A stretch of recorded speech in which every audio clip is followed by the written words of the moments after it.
and I would not bet against Elon Musk. But one thing you have to worry about if you're a Tesla investor is what happens if there's ever a real chilling in relations between China and the U.S. And I think what Tesla is already starting to do is, on the one hand, make sure they're forging the best possible relationships with China, employing a lot of people. But on the other hand, they're rapidly building facilities in Monterrey, Mexico, doubling production capabilities in Austin and Berlin. And there's talk now about Tesla building new plants in Canada and other countries in Asia. So Tesla is building quickly. It's going international faster than the others. If you ask who are Tesla's major competitors, it's really the Chinese and Volkswagen. I have guests who come on who play the bear role. In this video, I try to answer the question, what is a woman? I'm just kidding. But for those who haven't seen, lots of drama going down on Twitter today. Check out my profile. You'll see what's happening. Highly recommended.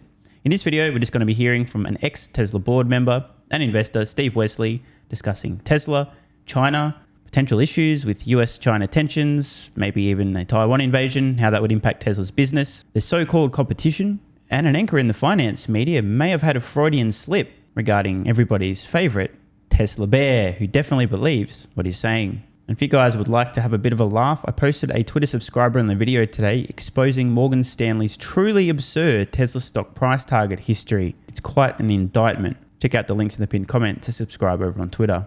Well, there are big news, right? The big news, Elon Musk visited China. It sparked a rally in the shares of Tesla, which right now is above $200 a share. The visit has wrapped up. I want to hear why. What's the takeaways? What we need to know. Here to offer us some perspective, Steve Wesley, founder and managing partner of the Wesley Group. Steve Wesley, thanks for being here. What did you think about, obviously a majority, more than half of the Tesla vehicles are still produced in China. I know we have factories all over, but China is still a really big part of the Tesla story, right?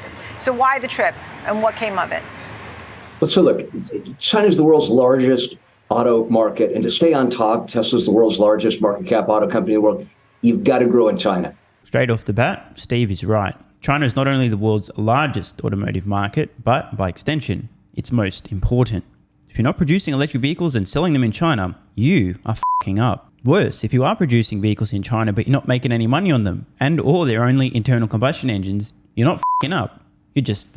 Tesla's Shanghai Gigafactory, their first factory outside of the United States, was a masterstroke. Not only is it a great place to sell vehicles locally in the world's biggest and most important automotive market, also the world's most mature electric vehicle market if you're counting reasonably sized economies as opposed to tiny countries, given the fact that labor in particular and also some parts are more economical and cheaper. It's a great place to export high quality vehicles to other parts of the world where it doesn't make sense to have a local factory, for example, Australia. There's three pieces of big news. First, Tesla is on track to sell more cars in China than they've sold in the US in 2023. So the market's exploding there. Tesla's front and center. Second piece of good news is Tesla can manufacture cars in China more cheaply because of lower battery costs. And Tesla is now manufacturing more cars in China and importing them to the US and Europe because they get greater profits. 54% of all Teslas were made in China, as you said. Third, Tesla's doubling down in China by building a large gigafactory. So they're no longer just an auto company. They're selling these large batteries to utilities, large companies in China. So if you're an investor, more revenues, more profitability, going into new markets like energy, what's not to like? More great points here from Steve, although just to clarify, he did misspeak. He referred to building a new gigafactory. What he's referring to is Tesla's Megapack factory to produce storage products, big batteries, which is another masterstroke from Tesla, and somehow managed to fly under the radar. It's extremely bullish. These things are insane money printers with near infinite demand. Consumers are a little bit slower to cotton on to the economic viability and superiority of electric vehicles, but businesses, utilities, energy companies, anyone who knows how to use a calculator and or a spreadsheet, and that's kind of important to their survival, has done the numbers on big batteries for energy storage and realized it's a no-brainer. Tesla's going to have multi-year wait lists for their megapacks for probably the rest of this decade, if not longer. Huge growth portion of Tesla's business most investors are ignoring. Still early days, still ramping up, still a drop in the bucket compared to their automotive sales and revenue, but that will change. As we've heard from Elon in the past, he believes that Tesla's energy business could grow to be around the same size or even larger than their automotive business, not including obviously the software component, but just automotive sales. Big business. Most investors completely ignoring it. The one thing you sit back and worry about is everybody can feel the tension in increasing U.S.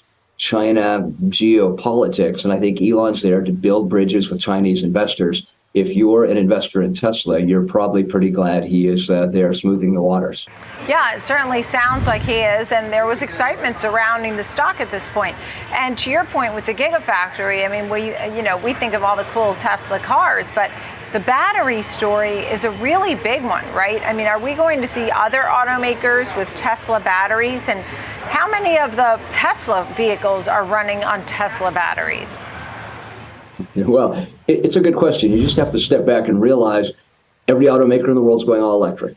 The majority of batteries made in the world are China. Korea is a distant second, the U.S. falling way behind that. So Tesla is very dependent on its battery production in China. Again, 40% of cars made at the Shanghai plant were exported to Europe and Canada. Great news for Tesla. But one thing you have to worry about if you're a Tesla investor is what happens if there's ever a real chilling in relations between China and the U.S. And I think what Tesla is already starting to do is, on the one hand, make sure they're forging the best possible relationships with China, employing a lot of people. But on the other hand, they're rapidly building facilities in Monterrey, Mexico, doubling production capabilities in Austin and Berlin. And there's talk now about Tesla building new plants in Canada and other countries in Asia. This is definitely a fair point. I'm often asked, especially on Patreon Q&As, hey, what happens if China invades Taiwan? What about the US-China relations? What would happen there? What happens to Tesla? Worst case scenario, and this is extremely unlikely, but it is possible. Let's just say the completely hits the fan. Delete Shanghai. Write the whole thing off. The factory, no more production, lost capital, gone. How will Tesla fare? Spoiler alert, they'll be fine. Not ideal, but they'll literally be fine. And I'm not pulling this out of my ass, I've done the numbers. As Steve points out, Tesla's rapidly expanding their global production footprint. Elon recently visiting China is a very good sign. As Steve points out, smoothing over relationships. China did, after all, roll out the red carpet for Tesla back in the early days when they announced their Shanghai factory. They got special treatment, special below market rate loans to build the facility. An import duty was waived on their made in US vehicles that were previously being imported to China. So the CCP rolled out the red carpet for Tesla. Now, I don't know, but I suspect even in an almost worst case scenario, Tesla would be fairly immune to any potential tensions between the US and China. But even in the worst case, if you delete Shanghai completely, again, not ideal, but not the end of the world, you've got Fremont, Austin, Berlin. So worst case, just really simple numbers, say Tesla loses a quarter of their global production. But as Steve points out, new factories already announced in Mexico, so that would only be a fifth of their global production. Probably less because the Mexico factory is probably going to have insane capacity, but keeping things nice and simple, and more factories to be announced. So this is very important to understand. Always important to understand the risks, the potential outcomes with an investment, and think through the implications. This is not something I lose sleep about. I'm aware of the potential outcomes, but again, even in the worst case scenario, barely moves the needle. And I know that sounds like an absurd statement, but do the numbers yourself. How many factories does Tesla already have? How many are announced or will be announced soon? How much production capacity of each of these facilities? What products are they producing? Where will those products be sold? So Tesla is building quickly. It's going international faster than the others. If you ask who are Tesla's major competitors, it's really the Chinese and Volkswagen, and some of the American makers that we all know and love are falling a little behind. They're going to have to put it in higher gear. Steve's being rather politically correct here by saying that US automotive manufacturers are just falling a little behind as opposed to completely and utterly f***ed. He's right regarding Chinese EV makers though. This is the future of the EV market. Number 1, Tesla. Numbers 2 through 10, Chinese EV makers, and maybe 1 or 2 surprising, miraculous legacy automotive manufacturers, not from China, who somehow survived. The irony, of course, is VW are further ahead than most other legacy automotive manufacturers, not because they thought electric vehicles were the future, but as a result of their reparations for cheating on emissions tests. VW had to say sorry by showing how much they cared about electric vehicles. Ironically, that may be enough to save the company from bankruptcy. Doesn't seem right. Well, they need a long time to catch up with the footprint that Tesla has. You used to sit on the board of Tesla, right? And was I right when I said that? What was your... That is correct. So at this point now, when we think of Tesla, I mean, you know, I see the cool cars on the road, but you got a Cybertruck coming. There's Kathy Wood, who says it's an AI company. I have guests who come on who play the bear role. And was that a Freudian slip? She has guests that come on who play the bear role? Shout out to Gordon Johnson. I mean, I agree, especially about the playing the bear role as opposed to being a bear. Of course, why would anyone do such a thing unless there's a captive market of delusional, self-hating, basement-dwelling adult virgins, some alcoholics, some coke addicts, some combinations thereof, who, no matter what facts they are faced with, will gobble, gurgle, and swallow any research whatsoever suggesting that Tesla is a garbage stock, it's overvalued, the competition's coming, Elon's a fraud, and so on. Now, I'm not going to make accusations here, but just hypothetically speaking, if there were a captive market of people who, no matter what evidence they see, are just going to believe for the rest of their lives that Elon's a fraud, that Tesla's going bankrupt, the competition's coming. If such a market existed and they were thirsty for research, it would be a very lucrative opportunity to play a Tesla bear to sell research to these morons. But of course, that would never happen. But isn't it interesting that Nicole literally just said that she has guests who come on who play the role of a Tesla bear as opposed to are Tesla bears? Freudian slip? Total coincidence? Let me know in the comments below. What do you guys think? I have guests who come on who play the bear role and say it's not making its own batteries. You know, don't believe that. Is Tesla a battery company, an AI company, an auto company? What is it? So I think it's all of the above. And I think if you're an investor, the three things you should be looking at are these. One, which auto companies are growing faster and have the greatest profitability? And at the top of the list, by far, are Tesla, with BYD coming up quickly. Tesla did $81.5 billion last year. BYD not that far behind at $61 billion. But what's interesting, BYD is growing 85% faster than virtually any other auto company out there. Tesla is no laggard. They grew 51%, but BYD is coming on very quickly. Just don't look at how much money or how little money BYD is making per vehicle sold compared to Tesla. When you normalize for money made per vehicle sold, BYD are not in the game. Now, credit where it's due, they are producing lots of electric vehicles. They're just selling them for razor-thin margins and pretty much only in China. If you look at the global EV market, 7 of the top 10 largest automakers are Chinese. And the reason, again, is you get access to lower cost batteries that ensures greater profitability. What Tesla's done smartly is they've created competition between Chinese battery makers like CATL and also the Koreans and the Japanese, and they're bringing battery production increasingly in-house. So batteries is a big part. They're doing as well or better than most, except for maybe the Chinese manufacturers themselves like BYD. But the big ace in the hole Tesla still has is, of course, the most dominant brand in EVs, but also they've been the consistent leader in what's called over-the-air software. So an increasing part of their profitability comes from software services they add. 100% of that drops to the bottom line. Now, the next big thing we're going to be talking a lot about with ChatGPT, generative AI is who wins the battle to get to autonomous vehicles first. Elon will tell you it's clearly Tesla. That's going to be the next big smackdown. We'll see. Big smackdown is quite the understatement, and I'm also here to tell you Tesla will be first with a generalized solution for autonomy, at least in the United States, in Europe, and other parts of the world outside of China. In China, I've got no idea what's going on there. Not a lot of visibility, but there's plenty of visibility outside of China. Tesla's closest so-called competition operating in tiny geofenced areas that require HD mapping, high-definition maps, before the vehicles are able to operate.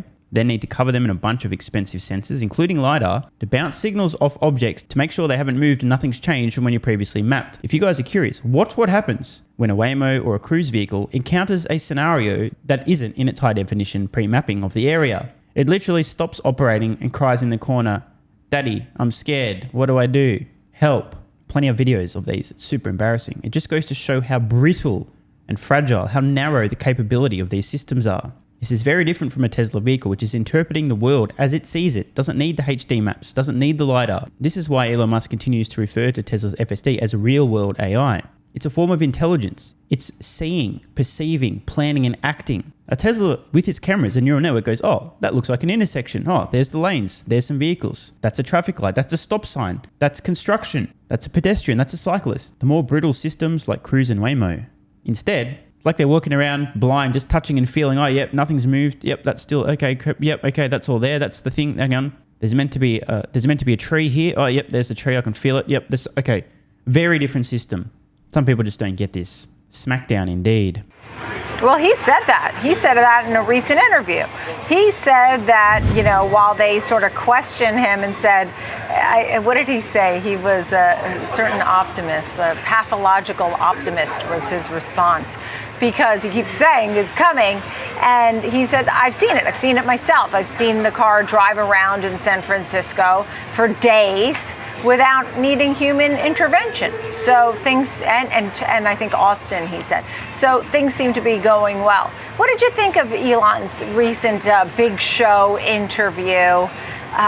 What was your takeaway? I mean, now, look, also, Twitter has a CEO now. Is he going to be more focused on Tesla, like what shareholders want? I mean, are we going to see Tesla 300 again? Because it's at 200 now. Well, you asked a bunch of questions there, but I think the key ones to unpack, the big issues are companies get valued on their growth. Very few companies, except for BYD, are growing anywhere near as fast as Tesla, but you also get valued on your profitability. Tesla has been the most profitable auto company in the world for the last 3 or 4 years. Again, twice the profit margin that Toyota makes on every vehicle, 3 times the profit margin Volkswagen makes, 5 times the gross margins that Ford makes. So they're basically triggering a global price war. This is true, and it's worth thinking through the implications. If Tesla is making a metric ton on every vehicle sold, I think that's a technical term for a load of money, 2, 3, 5 times as much as other automotive companies. And Tesla's dictating terms as far as what consumers are paying for vehicles. In order for Tesla's so-called competition to compete, they must cut prices. But if they cut prices and they're barely making any money, there's a limit to how much they can cut prices to compete until their margins go from really bad to zero to negative. And at the point that you're losing money on every vehicle sold, not a sustainable business model, is it? The more vehicles you sell, the more money you lose, the sooner you go bankrupt. And they've already taken down prices 6 times this year already. Why? Because they can afford to. They want to take market share, and they're the only electric vehicle company in the world with production to meet demand. So in terms of growth, profitability, they're hitting on all cylinders. The big questions for the future are, how far can they go? And the 2 next frontiers are that once you believe that every auto company in the world is going all electric, batteries are the name of the game. Tesla is already becoming one of the major battery providers to utilities and directly to industrial customers. So Tesla's energy division is growing like a weed. That's good news for investors to keep an eye on. No one else is doing that. Secondly, it's who's going to win the race. And this is more 3 to 5 years out before autonomous vehicles. And there too, Tesla appears to be way ahead, along with perhaps Waymo.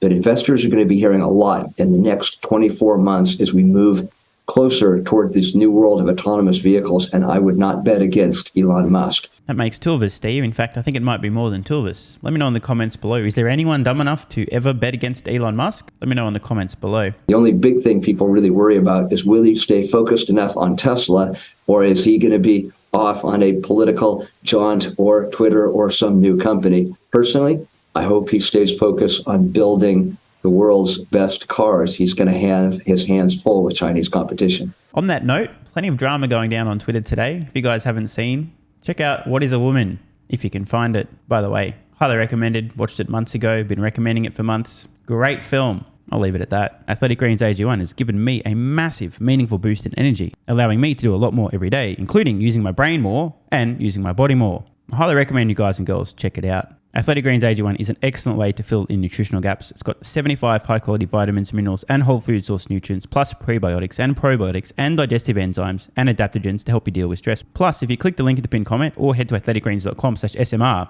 you can get yourself a 1-year free supply of vitamin D3 and K2. But don't take my word for it. Here's what some of you guys and girls have to say. AG1 has changed my life.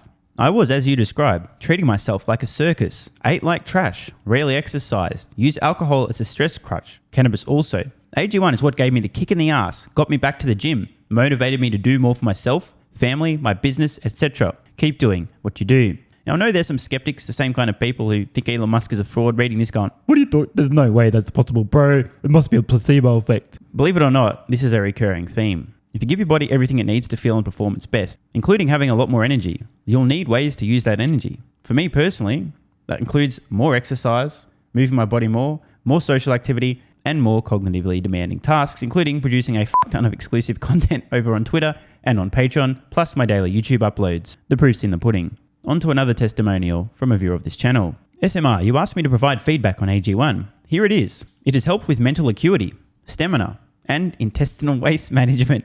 Can't read between the lines. It certainly helps with regularity and digestion. That's what the digestive enzymes are for. It has also dramatically reduced my cravings for sugar. You guys need to stop eating sugar. It's fucking poison. I'm 50, 5'9", and overweight, aka a fat motherfucker. I think that's a technical term for overweight, isn't it? Is it fat motherfucker or obese? I can't remember. I average 100 hours a week in the West Texas oil fields as a safety supervisor. Jesus Christ, dude. No wonder you're struggling to keep your weight under control. 100 hours a week. Brutal. It has helped me lose weight. It is not an appetite suppressant. It can help fat people suppress cravings, and motivation to be healthier is critical for changing your diet. Love you, brother. Again, this is a great point. It's something people really don't seem to grasp. If you have more energy, everything becomes easier. It's like turning on easy mode for life. A few years ago, before I was taking AG1, my health was trash. I was struggling to get through the day, had afternoon fatigue. The last thing I wanted to do was either use my brain or move my body. Didn't have the energy. Now, my biggest struggle every day is figuring out ways to use that energy. I'm exercising way more, doing a lot more with my friends and family, and of course, my work output has increased substantially. And you can fact check me. Check out the average length of my videos I was posting to YouTube 3 years ago. Need I say more? And one final testimonial. Love this one. Okay, here's the deal for me with this AG1 shit. I'm 41 years old and not the type to eat, drink, smoke, or sleep healthy, so I was skeptical. That being said, here's what I experienced. Day 1, meh. Day 2, afternoon fatigue was about 45 minutes late. Day 3, 0 afternoon fatigue. Day 4, 0 afternoon fatigue plus extra energy. Day 5, again, 0 afternoon fatigue plus energy, wondering, what the fuck, really? See, this is the thing, right? The results for many people are just almost too good to be true. This is the same experience I had. My afternoon fatigue just vanished out of nowhere. I'm like, wait, what the fuck? Why am I not tired in the afternoons anymore? Surely, it's not that AG1 is it? Turns out it was. Day 6 and 7, same thing. Day 8, same thing. Plus, I had the want to get things done around the house that I normally would slack off and not get done. Again, the point, extra energy, you'll need to use it, you'll find ways to use it. Day 9, 10, and 11, and today is day 12. I fucking love it. So however you managed to get me to buy it, I'm so glad you did. Thank you so much, SMR. It really changed me so far. Guys, this shit really works. Just try it. By the way, this is the reason I continue to relentlessly promote AG1. A lot of people get real fucking mad in the comments. Oh my God, Snake Oil Salmon's sold out. Oh my God, he's a scammer. This is fraud. But constantly, I'm pretty sure everyone making these comments is also currently short Tesla stock. I'm not particularly concerned about people having a negative perception, those folks suffering from small brain syndrome, still living in my bum's basement syndrome, etc., writing mean comments, claiming AG1's a scam or it doesn't work. I mean, bro, when I get feedback like this is what keeps me going. And remember, there is a 90-day money-back guarantee. There's nothing to lose here. Just try this stuff for a month, and if you don't get these results, get your money back. See, it's a literal no-brainer. It's an IQ test at this point in time. Testimonial after testimonial after testimonial like this. Get your money back if it doesn't work. Just try it for a month, and if it doesn't work, get your money back. Today's the day. It's finally time. Be like this guy who was a massive skeptic, but finally, after 1,000 promotions in a row, caved in, tried AG1, and has results like this. Head to athleticgreens.com/SMR or click the link in the pinned comment, and please, let me know how you're feeling in a few weeks' time. Now, if you'll excuse me, time to put my extra energy to good use. I'll be recording some more exclusive content for Patreon and my Twitter subscribers. So click the links in the pinned comment. See you over on Twitter and or Patreon, and don't forget to grab your AG1. Love ya.